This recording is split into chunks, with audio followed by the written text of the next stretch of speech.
Well, hello viewers. To be honest, I have been busy until recently. Plus, I do not know what I would like to cover. I am fully immersed into one game design I have started several months ago. Yet, with the spare time, I would like to cover another series and a bit more detailed also. So here are a few styles I can cover if you guys would like choose. Just comment and like if you're good with it. First, we have the space shooter. I really just threw this together during a weird brainstorm. Movement is device, tilt-based, shield cooldowns, centipede type enemies. Pace-built type game with fluid level transitions as you play. Here, take a look, a mix of sorts and merger of the retro type space shooter with some new touches. Here I will do my best to lose shielding, just to showcase the cooldown logic in action. Just about there. Few more hits. Oh damn, guess I need to initialize the enemy collision there. The cooldown is up. Let it finish ticking down. Then I will reactivate the shield progression bar. And it's ready. Let me do this to finish this up real fast, viewers. And that's the space shooter type game. Still very raw in design and small still. Here, let me show the variable count so far, along with some logic also. Seems like about 20 variables so far, which is sort of low. So far anyways, like I said, I just started this little project. All right, let me show some logic. I will start with the player logic first. Nothing too crazy here. A lot of logic will basically just be repeated with different values. Next, let's look at an enemy spawner that I created also. As you can see, there seems to be a new logic box for each stage cleared. Having a bunch of what if a condition type rules for one baseline logic rule would have it issues being so long. So I went with individual rule boxes, which should make it easier for when adding enemies to a specific stage, or tell the enemy to act a certain way during a certain stage. Here we have another tilt-based controlled game, more of a maze type game, laid back. Collect keys, get to the exit, complete the next stage. Also a newer project. Just control the ball angling your device in the direction you want. Avoid obstacles that will make the trek a bit more frustrating. Like I said, collect keys. Once all keys are collected, go to the exit to move on to the next stage. Sweet and simple with some twists, of course. This one is a small, easy build, a fun build and fun to update. Let's see some things that make this game playable.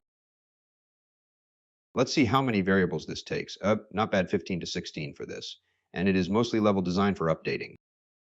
Let's look at the sphere actor. Very easy and lightweight in the logic area. Mostly checks if anything.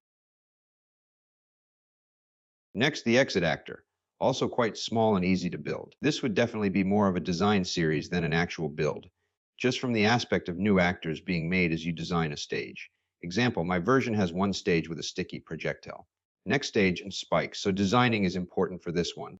Third, we have a Space Invaders reboot of sorts. Same core base setup as the original, just this you need to collect artifacts to progress to the next stage. By far the most complete project. This even has a boss stage also. Fun build, yet very tedious and time-consuming on the design. I will load a random stage here. This stage actually has interactive level actors. Those hay bales can be tossed around to do damage. Basic shoot-'em-up style UA supply chopper. Shooting that will drop an item, sometimes. That box took off to orbit off that collision. Get a shield boost item. And I officially suck. I died already. You get the idea, viewers, of how this will work. Let's check the inner workings. First, let's check out the variable count. I keep stressing variables for the simple fact it is core to Castle logic. I do dabble with player variables. Those are just too constricted yet useful. About 19 to 20 variables for this project also. I can show some of the boss stage here. This is fun. The boss deploys some enemies.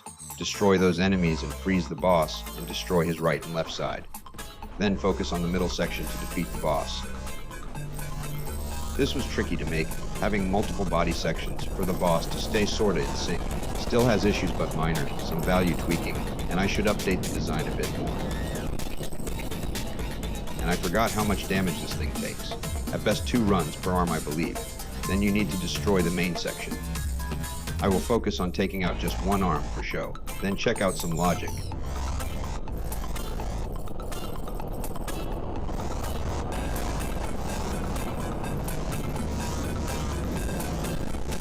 Nice, there you go. Now to back out real fast. I will open the boss blueprint here. Pretty much checks on variable values. Also when to trigger enemy spawning and so on. It has some logic for a one-off type actor. Like I said, this was fun to build. Lots of trial and error. Once again, it was not too crazy to map out and build. Next, let's peek into the player character real fast. Really nothing special here either, basic player character. Movement, shoot, collect. Well, there you have it, viewers. 3 games and 3 choices to pick from. If nothing here looks interesting, throw out some ideas in the comments section below, and I will do my best to make it happen. Until next time, happy gaming!